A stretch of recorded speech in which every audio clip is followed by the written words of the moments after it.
ओम श्री सत्यनारायणाय नमः। आज हम भगवान श्री सत्यनारायण की कथा इस पवित्र पौष मास के पूर्णिमा तिथि यानी कुंभ मेला के प्रथम दिन को सुनेंगे। आज ये कथा सुन के आप सभी लोगों के पाप कट जाएंगे, इसीलिए कृपा करके मन लगा के इस कथा को सुनिएगा। ओम श्री सत्यनारायणाय नमः। अथ प्रथमो अध्यायः। श्री सत्यनारायण व्रत की महिमा तथा व्रत की विधि। श्री व्यासुवाच। एक समय नैमिषारण्य तीर्थ में शौनक आदि 88,000 सभी ऋषियों तथा मुनियों ने पुराण एवं शास्त्र के ज्ञाता श्री सूत जी महाराज से पूछा। ऋषियों ने कहा, हे महामुने, आप तो इतिहास एवं पुराणों के ज्ञाता है, अतः आपसे एक निवेदन है कि इस कलयुग में वेद विद्या से रहित मनुष्यों को प्रभु भक्ति किस प्रकार से प्राप्त हो तथा उनका उद्धार कैसे होगा।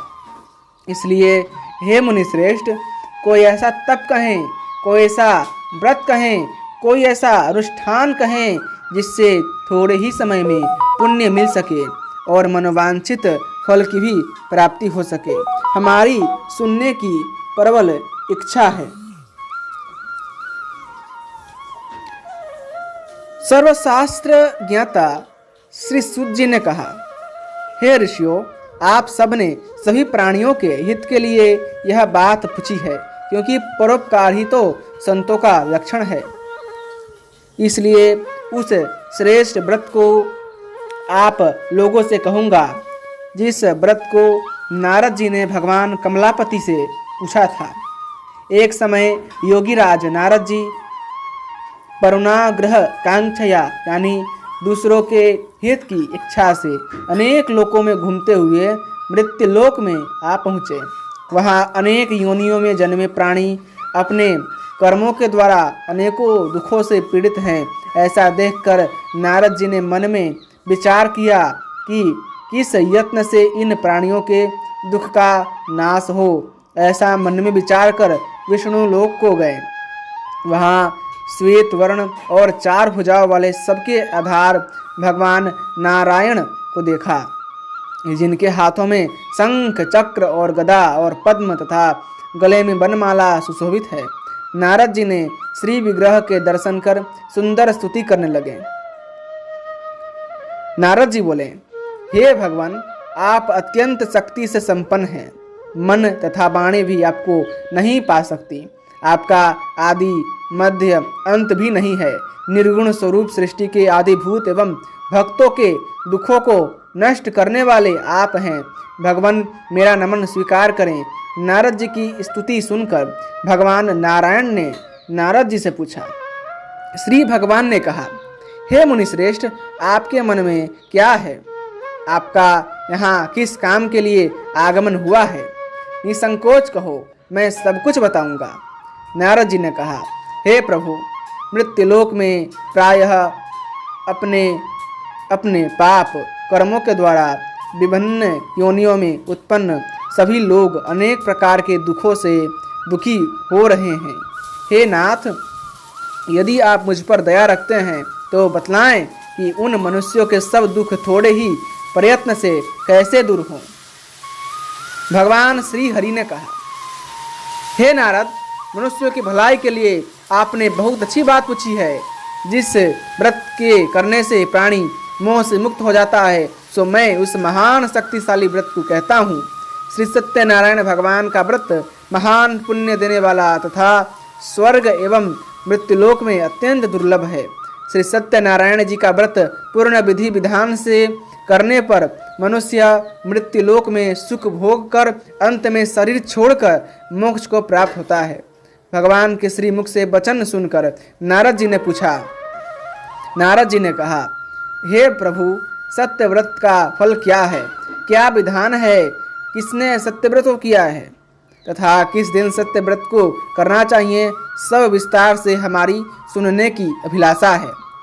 श्री भगवान ने कहा, हे नारद, दुख शोक आदि को दूर करने वाला, धन धान्य को बढ़ाने वाला, सौभाग्य तथा संतान को देने वाला, सभी स्थानों पर विजय श्री दिलाने वाला, भक्ति और श्रद्धा के साथ किसी भी दिन मनुष्य श्री सत्यनारायण की कथा शाम के समय ब्राह्मणों एवं बंधुओं के साथ धर्मपरायण होकर पूजा करें। भक्ति भाव से सवया मात्र में नैवेद्य केले का फल, घी, दूध और गेहूं का चूर्ण लेवें। गेहूं के अभाव में सांठी का चूर्ण, शक्कर तथा गुड़ लें और सब भक्षण योग्य पदार्थ एकत्रित करके भगवान सत्यनारायण को अर्पण करना चाहिए।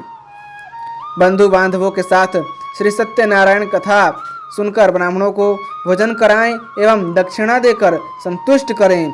तदुपरांत बंधु बांधवों सहित स्वयं भी भोजन करें। नृत्य, गीत आदि का आचरण कर श्री सत्यनारायण भगवान का स्मरण कर रात्रि व्यतीत करें। इस तरह से व्रत करने पर मनुष्यों की इच्छाएं निश्चय ही पूर्ण होती है। विशेषकर कलिकाल में मृत्यु लोक में यही इच्छा पूर्ति एवं मोक्ष का सरल सा उपाय है। इति श्री स्कंद पुराणे रेवाखंडे श्री सत्यनारायण व्रत कथायाम प्रथमो अध्यायः संपूर्णम्। इस प्रकार श्री स्कंद पुराण के अंतर्गत रेवाखंड में श्री सत्यनारायण व्रत कथा का यह पहला अध्याय पूरा हुआ। आइए अब दूसरा अध्याय सुनते हैं। श्री सत्यनारायणाय नमः।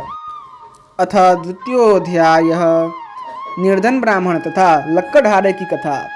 सूत जी बोले, हे द्विजो, जिसने पहले समय में इस व्रत को किया है उसका इतिहास कहता हूँ, उसे ध्यान से सुनो। एक सुंदर काशीपुरी नाम की नगरी में एक अति निर्धन ब्राह्मण रहता था।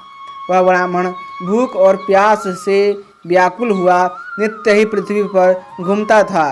ब्राह्मणों से प्रेम करने वाले ब्राह्मण प्रिय भगवान श्री विष्णु जी ने ब्राह्मण को दुखी देखकर बूढ़े ब्राह्मण का रूप धारण कर उसके पास जाकर आदर पूर्वक पूछा, हे विप्र, नित्य दुखी होकर पृथ्वी पर क्यों घूमते हो? हे श्रेष्ठ ब्राह्मण, वह सब मुझसे कहो, मैं सुनना चाहता हूँ। ब्राह्मण बोला, हे प्रभु, मैं बहुत निर्धन ब्राह्मण हूँ, भिक्षा के लिए पृथ्वी पर घूमता हूँ। भिक्षार्थ वै भ्रमे महिम। हे भगवान, आप इस निर्धनता दरिद्रता से छुटकारा दिलाने वाला कोई उपाय जानते हो तो कृपा पूर्वक बतलाइए। वृद्ध ब्राह्मण रूपधारी भगवान श्री विष्णु जी ने कहा, हे ब्राह्मण देव, भगवान सत्यनारायण मनोवांछित फल देने वाले हैं, इसलिए हे विप्र, तुम सत्यनारायण का व्रत एवं पूजन करो। सत्य व्रत करने से मनुष्य सभी दुखों से मुक्त होता है। ब्राह्मण को यत्नपूर्वक व्रत का संपूर्ण विधान बतलाकर बूढ़े ब्राह्मण का रूप धारण करने वाले सत्यनारायण भगवान वहीं अंतर ध्यान हो गए। जिस व्रत को वृद्ध ब्राह्मण ने बतलाया है उस व्रत को मैं निश्चय ही करूँगा।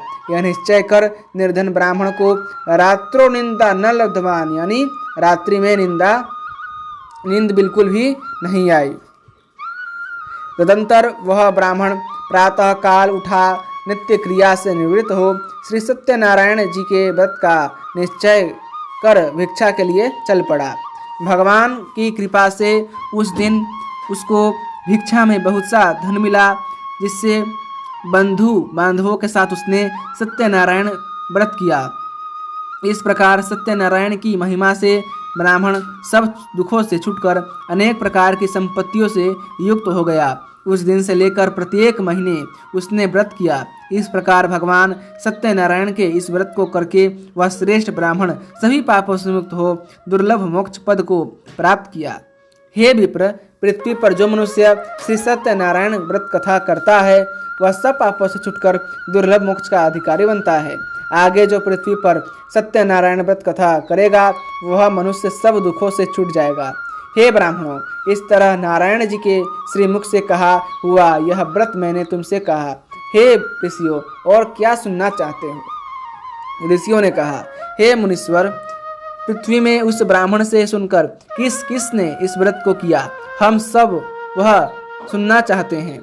सत्यनारायण व्रत पर हमारी श्रद्धा हो रही है।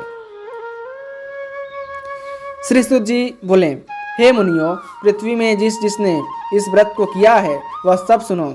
एक समय वह ब्राह्मण धन और ऐश्वर्य के अनुसार बंधु बांधवों के साथ व्रत करने को तैयार हुआ। उसी समय एक लकड़हारा आया और बाहर लकड़ियों का गट्ठर रखकर ब्राह्मण के घर में गया। प्यास से दुखी लकड़हारे ने ब्राह्मण को व्रत करते देख ब्राह्मण को नमस्कार कर कहने लगा कि हे प्रभु, आप यह क्या कर रहे हैं और इसके करने से क्या फल मिलता है? कृपा कर विस्तार पूर्वक मुझसे कहें। ब्राह्मण ने कहा, सभी मनोकामनाओं को पूर्ण करने वाला यह श्री सत्यनारायण भगवान का व्रत है। इसी व्रत के प्रभाव से मेरे यहाँ महान धन्य धान्य आदि की वृद्धि हुई है। ब्राह्मण से इस व्रत के बारे में जानकर लकड़हारा बहुत प्रसन्न हुआ। चरणामृत और प्रसाद ग्रहण करके वह नगर को चला गया। लकड़हारे ने मन में इस प्रकार का संकल्प किया कि आज ग्राम में लकड़ी बेचने से जो धन मुझे मिलेगा उसी धन से सत्यनारायण देव का उत्तम व्रत करूंगा। यह मन में विचार कर बूढ़ा लकड़हारा अपने सिर पर लकड़ियां रखकर जिस नगर में धनिक लोग रहते थे ऐसे सुंदर नगर में गया। फलस्वरूप बूढ़े लकड़हारा को आज अन्य दिनों की अपेक्षा लकड़ियों का दाम दुगनी मात्रा में मिला। तदंतर वह बूढ़ा लकड़हारा दाम ले अति प्रसन्न होकर सत्यनारायण भगवान की व्रत कथा की सामग्री सवाया मात्रा में लेकर अपने घर को गया। तत्पश्चात उसने अपने बंधु बांधवों एवं ब्राह्मणों को बुलाकर विधि विधान से भगवान सत्यनारायण के व्रत को किया। उस व्रत के प्रभाव से बूढ़ा लकड़हारा धन पुत्र आदि से युक्त हुआ और संसार के समस्त दुखों को दूर करते हुए सुखों को भोग कर वैकुंठ को गया। इति श्री स्कंद पुराणे रेवाखंडे श्री सत्यनारायण व्रत कथायाम द्वितीयोध्याय संपूर्णम। इस प्रकार श्री स्कंद पुराण के अंतर्गत रेवाखंड में श्री सत्यनारायण व्रत कथा का यह दूसरा अध्याय पूरा हुआ। अब भक्तों तीसरा अध्याय सुनिए।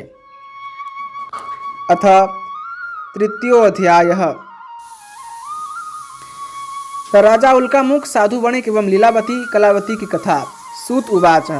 श्री सूत जी बोले, हे श्रेष्ठ मुनियों, अब ध्यान पूर्वक आगे की कथा सुनो। प्राचीन समय में उल्कामुख नाम का एक सुबुद्धिमान राजा था। उल्कामुख सत्यवक्ता एवं जितेंद्रिय था। वह विद्वान राजा प्रतिदिन देवस्थानों में जाता तथा ब्राह्मणों को धन देकर उन्हें संतुष्ट करता था। उसकी धर्मपत्नी कमल के समान मुख वाली और सती साध्वी एवं शील आदि विनय गुणों से संपन्न तथा पति परायणा थी। एक दिन भद्रशिला नदी के तट पर दोनों दंपतियों ने भगवान सत्यदेव का व्रत एवं पूजन कर रहा था। जिस समय राजा अपने परिवार के साथ व्रत एवं पूजन कर रहे थे उसी समय वहां पर एक साधु वैश्य यानी साधु वणिक आया। उसके पास व्यापार के लिए बहुत सा धन था। भद्रशिला नदी के तट पर अपनी नौका को किनारे ठहराकर राजा के पास गया और राजा को व्रत करते देख विनयपूर्वक पूछने लगा। साधु ने कहा, हे राजन, भक्ति युक्त चित्त से यह आप क्या कर रहे हैं? मेरी सुनने की इच्छा है, यह आप मुझे बताने की कृपा करें। राजा बोला, हे साधु, अपने बांधवों के साथ पुत्र प्राप्ति के लिए यह महाशक्तिशाली सत्यनारायण भगवान का पूजन एवं व्रत कर रहा हूँ।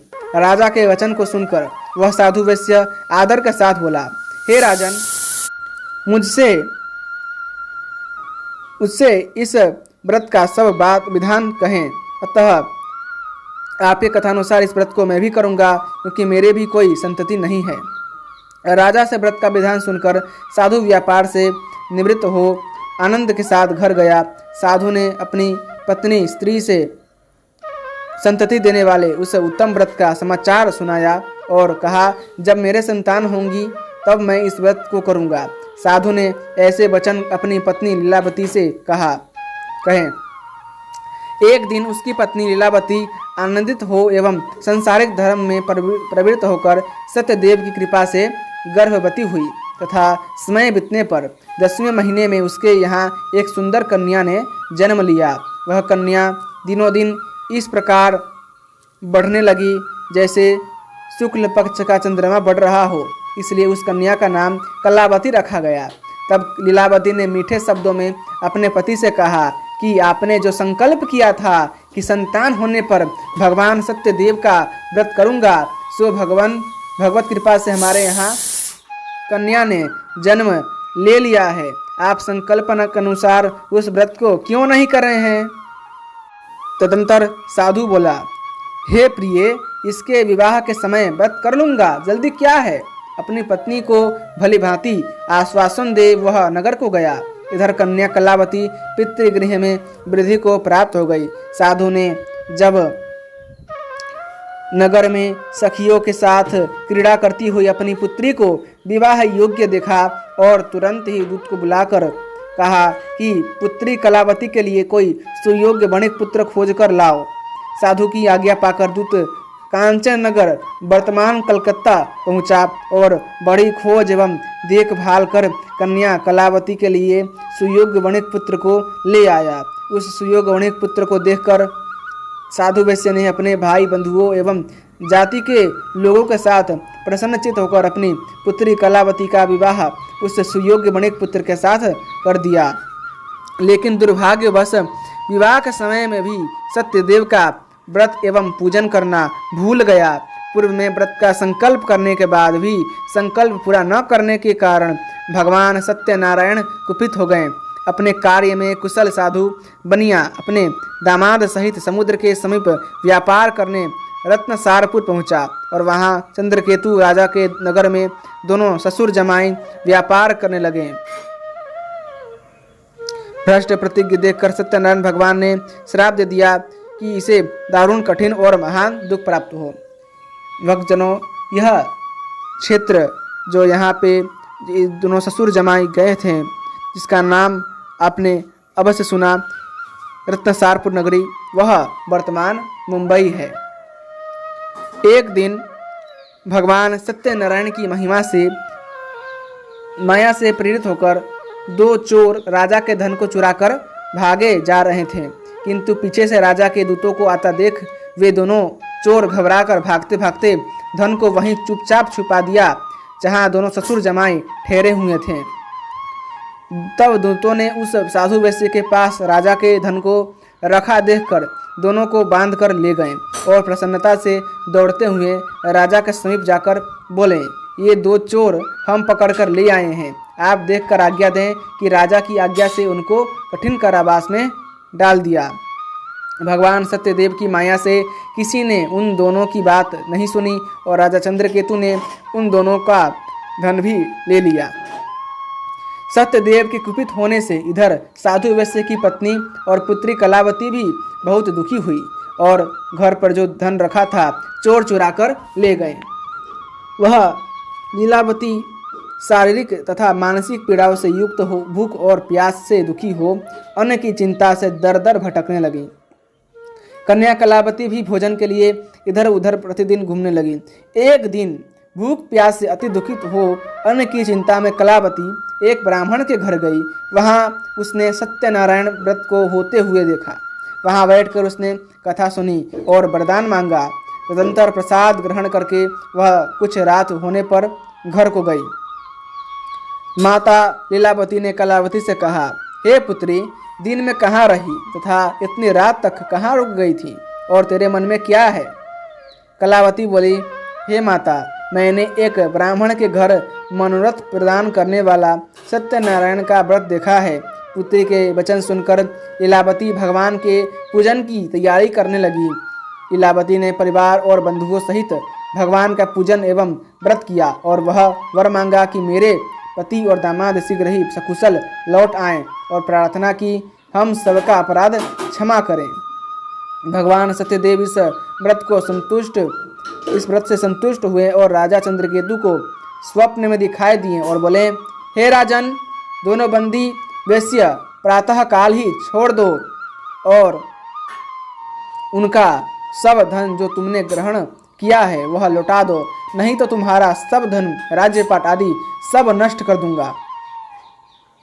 राजा से स्वप्न में इतना कहकर भगवान सत्यनारायण अंतर्ध्यान हो गए। इसके अनंतर प्रातः काल राजा चंद्रकेतु ने सभा में अपने सभासदों को स्वप्न के विषय में बताया और दोनों बंदी वैश्यों को मुक्त कर सभा में लाने की आज्ञा दी। राजा की आज्ञा पाकर राजपुरुष दोनों महाजनों को बंधन से मुक्त कर राजा के सामने लाकर विनय पूर्वक बोले, हे महाराज, बेड़ी बंधन से मुक्त करके दोनों बणिक पुत्र लाए गए हैं। इसके पश्चात आते ही दोनों महाजनों ने राजा चंद्रकेतु को नमस्कार किया और पूर्व वृतांत का स्मरण करते हुए भय से विह्वल हो गए और कुछ बोल न सके। राजा चंद्रकेतु ने बणिक पुत्रों को देखकर मीठे वचनों से आदरपूर्वक कहा, हे महानुभावों, आप लोगों को भावीवश ऐसा कठिन दुख प्राप्त हुआ है, अब कोई भय नहीं है। ऐसा कहकर उन दोनों की वेणी फुलवाकर और कर्म कराया और नए नए वस्त्राभूषण देकर तथा आदर के साथ सामने बुलाकर वाणी द्वारा अत्यधिक आनंदित किया। उनका जितना धन लिया था उससे दुना करके दे दिया। राजा ने पुनः उनसे कहा, हे साधु, अब आप अपने घर को जाएं। राजा को प्रणाम करके वैश्य साधु ने कहा, आपकी कृपा से हम जा रहे हैं। ऐसा कहकर और भगवान का धन्यवाद कर दोनों महावेश्यों ने अपने घर के लिए प्रस्थान किया। जा पर कृपा राम की हुई, ता पर कृपा कर ही सब कोई। इति श्री स्कंद पुराणे रेवाखंडे सत्यनारायण व्रत कथायाम तृतीय अध्याय संपूर्ण। इस प्रकार श्री स्कंद पुराण के अंतर्गत रेवाखंड में श्री सत्यनारायण व्रत कथा का यह तीसरा अध्याय पूरा हुआ। जय श्री सत्यनारायण। चलिए भक्तजनों, अब चतुर्थ यानी चौथा अध्याय सुनते हैं।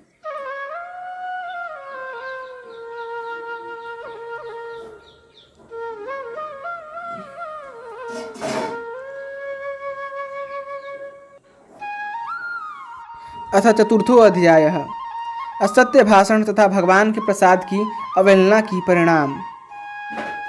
सुतुवाच। श्री सुत जी बोले, वैश्य ने मंगलाचार और ब्राह्मणों को धन देकर अपने नगर की यात्रा आरंभ की और उनके थोड़े दूर पहुंचने पर भगवान श्री सत्यनारायण साधु के सत्यता की परीक्षा लेने की जिज्ञासा हुई। दंडी का वेश धारण कर सत्यनारायण भगवान ने उनसे पूछा, हे साधु, आपकी नाव में क्या भरा है? अभिमानी वणिक हंसता हुआ अवहेलना पूर्वक बोला, हे दंडी, आप क्यों पूछते हैं? क्या कुछ द्रव्य लेने की इच्छा है? मेरी नाव में तो बेल तथा पत्ते आदि भरे हैं। वैश्य की ऐसी निष्ठुर वाणी सुनकर भगवान ने कहा, तुम्हारा वचन सत्य हो। ऐसा कहकर दंडी सन्यासी का रूप धारण किए हुए सत्यनारायण भगवान वहां से चले गए और कुछ दूर जाकर समुद्र के किनारे बैठ गए। दंडी के चले जाने पर वैश्य ने नित्य क्रिया करने के पश्चात नाव को जल में ऊपर की ओर उठी हुई देखकर अत्यंत आश्चर्य में पड़ गया तथा नाव में बेल आदि देखकर मूर्छित हो जमीन पर गिर पड़ा। मूर्छा फिर खुलने पर बहुत शोक करने लगा। तब उसके दामाद ने इस प्रकार कहा, आप शोक न करें, यह दंडी का श्राप है, अतः उनकी शरण में चलना चाहिए, तभी हमारी मनोकामना पूरी होगी, क्योंकि वे चाहें तो सब कुछ कर सकते हैं, इसमें कोई संशय नहीं है। दामाद के वचन सुनकर वह साधु वणिक दंडी स्वामी जी के पास पहुंचा। अत्यंत भक्ति भाव से प्रणाम करके बोला, मैंने जो आपसे असत्य वचन कहे थे उसके लिए क्षमा कीजिए। ऐसा कहकर महान शोकातुर हो रोने लगा। तब दंडी भगवान बोले, हे मूर्ख, रो मत, मेरी बात सुनो। मेरी पूजा से उदासीन होने के कारण तथा मेरी आज्ञा से बार बार तुम्हें दुख प्राप्त हुआ है। भगवान की ऐसी वाणी सुनकर साधु वणिक उनकी स्तुति करने लगा। साधु ने कहा, हे भगवान, यह आश्चर्य की बात है कि आपकी माया से मोहित होने के कारण ब्रह्मा आदि देवता भी आपके रूप और गुणों को ठीक रूप से नहीं जान पाते। फिर मैं अज्ञानी आपकी माया से मोहित होने के कारण कैसे जान सकता हूँ? आप प्रसन्न होइए, मैं सामर्थ्य के अनुसार आपकी पूजा करूँगा। मैं आपकी शरण में आया हूँ।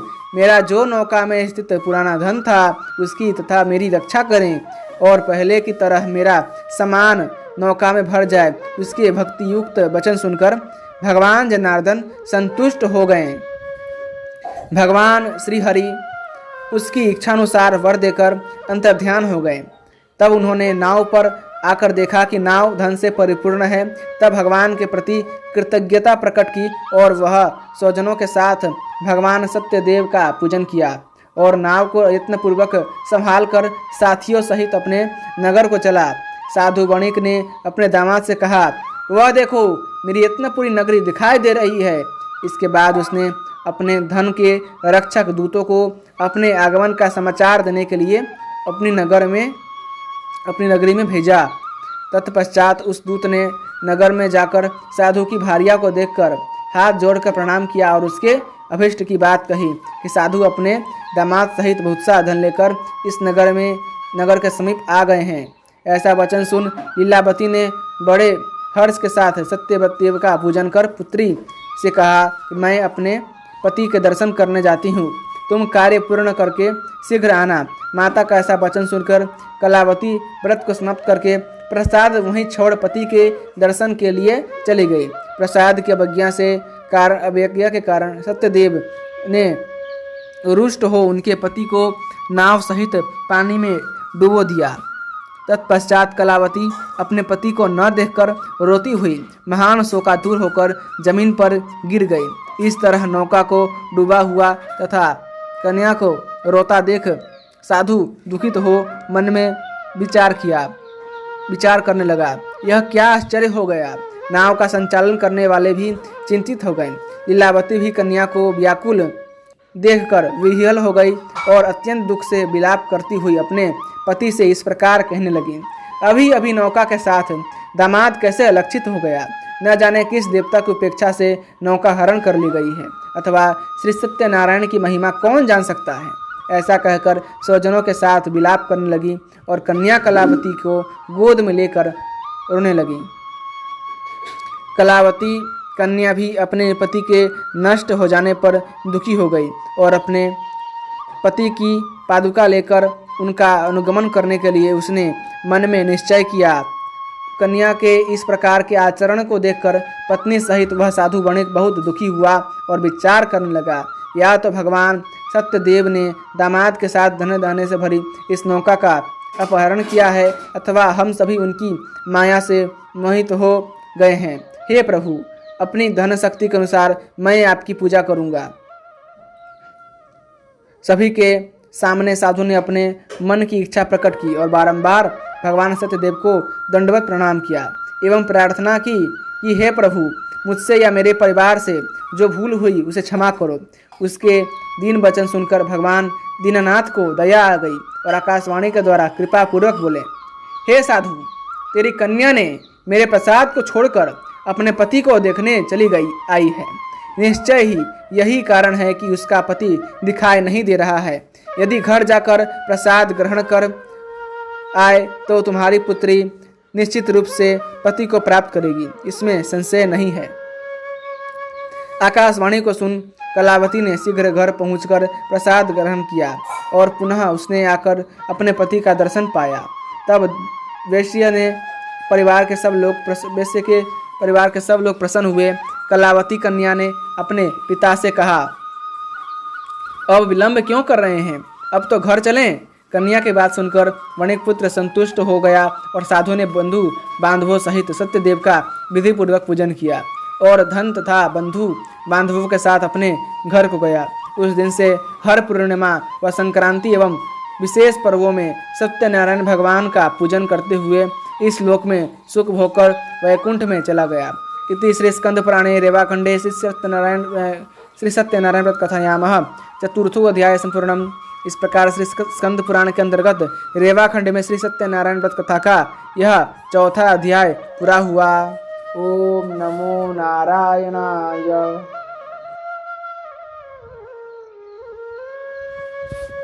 अब हम श्री सत्यनारायण व्रत कथा का पांचवा और अंतिम अध्याय सुनते हैं। अतः पंचमो अध्याय राजा तुंगध्वज और गोप गणों की कथा। श्री सूत उवाच, श्री सूत जी बोले, हे श्रेष्ठ मुनियों, अब इसके बाद मैं दूसरी कथा कहूँगा, आप लोग सुने। अपनी प्रजा का पालन करने में लीन तुंगध्वज नामक एक राजा था। उसने भी भगवान सत्यदेव के प्रसाद को त्याग कर बहुत दुख पाया। एक बार वह वन में जाकर और वहाँ बहुत से पशुओं को मारकर बड़ के पेड़ के नीचे आया वहाँ उसने भक्तिभाव से ग्वालों को बंधु बांधवों सहित संतुष्ट चित्त होकर सत्यदेव की पूजा करते देखा। राजा अभिमान वश न वहाँ गया और न ही उसने भगवान सत्यनारायण को नमस्कार किया। जब ग्वालों ने भगवान का प्रसाद उसके सामने रखा तो वह प्रसाद को त्याग कर अपनी सुंदर नगरी की ओर चला गया। ग्वाल वालों ने भगवान का इच्छानुसार प्रसाद ग्रहण किया। इधर राजा को प्रसाद का परित्याग करने से बहुत दुख प्राप्त हुआ। जब अपने राजमहल में आया तो क्या देखता है, उसने अपना सब कुछ नष्ट पाया। संपूर्ण धन धान्य एवं सभी 100 पुत्र नष्ट हो गए। राजा ने मन में यह निश्चय किया कि अवश्य ही भगवान सत्यनारायण ने हमारा नाश किया है, इसलिए मुझे वहीं जाना चाहिए जहाँ श्री सत्यनारायण जी का पूजन हो रहा था। तत्पश्चात वह राजा मन में विश्वास कर ग्वाल वालों के समीप गया और उसने गोप गणों के साथ भक्ति श्रद्धा के से युक्त होकर विधिपूर्वक भगवान सत्यनारायण का पूजन किया एवं प्रसाद ग्रहण किया। भगवान सत्यदेव की कृपा से राजा पुनः धन और पुत्रों से संपन्न हो गया। इस लोक में सभी सुखों का उपभोग कर अंत वैकुंठ लोक को प्राप्त हुआ। भगवान की कथा को भक्ति युक्त होकर जो सुनता है उसे भगवान सत्यदेव की कृपा से धन धान्य की प्राप्ति होती है। निर्धन धनी होता है, बंदी बंधन से मुक्त होकर निर्भय हो जाता है, डरा हुआ व्यक्ति भय से मुक्त हो जाता है, संतानहीनों को संतान की प्राप्ति होती है। यह सत्य बात है, इसमें किसी प्रकार का संशय नहीं है। भगवान की कृपा से उसके सभी पाप नष्ट हो जाते हैं एवं सभी मनोरथों को प्राप्त कर अंत में वैकुंठ धाम को प्राप्त करता है। हे ब्राह्मणों, इस प्रकार मैंने आप लोगों से भगवान सत्यनारायण के व्रत को कहा, जिसे करके मनुष्य सभी दुखों से मुक्त हो जाता है। हे ऋषियों, कलयुग में तो भगवान सत्यदेव की पूजा विशेष फलदायिनी है। भगवान विष्णु को ही कुछ लोग काल, कुछ लोग सत्य, कोई ईश और कोई सत्यदेव तथा दूसरे लोग सत्यनारायण नाम से पुकारेंगे। अनेक रूप धारण करके भगवान सत्यनारायण सभी का मनोरथ सिद्ध करते हैं। कलयुग में सनातन भगवान विष्णु ही सत्य व्रत रूप धारण करके सभी का मनोरथ पूर्ण करने वाले होंगे। हे श्रेष्ठ मुनियों, जो व्यक्ति प्रतिदिन भगवान सत्यनारायण की इस व्रत कथा को पढ़ता है, सुनता है, भगवान सत्यनारायण की कृपा से उसके सभी पाप नष्ट हो जाते हैं। हे मुनीश्वरों, पूर्व काल में जिन्होंने इस व्रत को किया था उसके अगले जन्म की कथा कहता हूँ, आप लोग सुने। महान प्रज्ञा संपन्न सतानंद नाम के ब्राह्मण सत्यनारायण के व्रत के प्रभाव से दूसरे जन्म में सुदामा नामक ब्राह्मण हुए और उस जन्म में भगवान श्री कृष्ण का ध्यान करके उन्होंने मोक्ष प्राप्त किया। लकड़हारा भील गुहों का राजा हुआ और अगले जन्म में उसने श्री राम की सेवा करके मोक्ष प्राप्त किया। महाराज उल्कामुख दूसरे जन्म में राजा दशरथ हुए, जिन्होंने श्री रंगनाथ की सेवा पूजा करके अंत में वैकुंठ धाम प्राप्त किया। इसी प्रकार धार्मिक और सत्यव्रती साधु पिछले जन्म के सत्यव्रत के प्रभाव से दूसरे जन्म में मोरध्वज नामक राजा हुआ। उसने आर्य से चिढ़कर अपने पुत्र की आधी देह भगवान श्री कृष्ण को अर्पित कर मोक्ष प्राप्त किया। महाराज तुंगध्वज जन्मांतर में स्वयंभू मनु हुए और भगवान संबंधी संपूर्ण कार्यों का भक्ति पूर्वक अनुष्ठान करके वैकुंठ लोक को प्राप्त हुए। जो गोपगण थे वे सब जन्मांतर में ब्रजमंडल में निवास करने वाले गोप एवं ग्वालवाल हुए और श्री कृष्ण की सन्निधि पाकर वे एवं राक्षसों का संहार करके उन्होंने भी भगवान का शाश्वत धाम गोलोक धाम प्राप्त किया। इति श्री स्कंद पुराणे रेवाखंडे श्री सत्यनारायण व्रत कथायाम पंचमो अध्याय संपूर्णम। इस प्रकार श्री सत्यनारायण व्रत कथा जो श्री स्कंद पुराण के अंतर्गत रेवाखंड में है का यह 5वां अध्याय पूरा हुआ। ओम श्री सत्यनारायणाय नमः। यदि आपको भगवान श्री सत्यनारायण की कथा पसंद आई है तो कृपा करके वीडियो को लाइक करें, चैनल को सब्सक्राइब करें और अपने दोस्तों के साथ अवश्य शेयर कीजिएगा। धन्यवाद। जय श्रीमन्नारायण, जय श्री सत्यनारायण।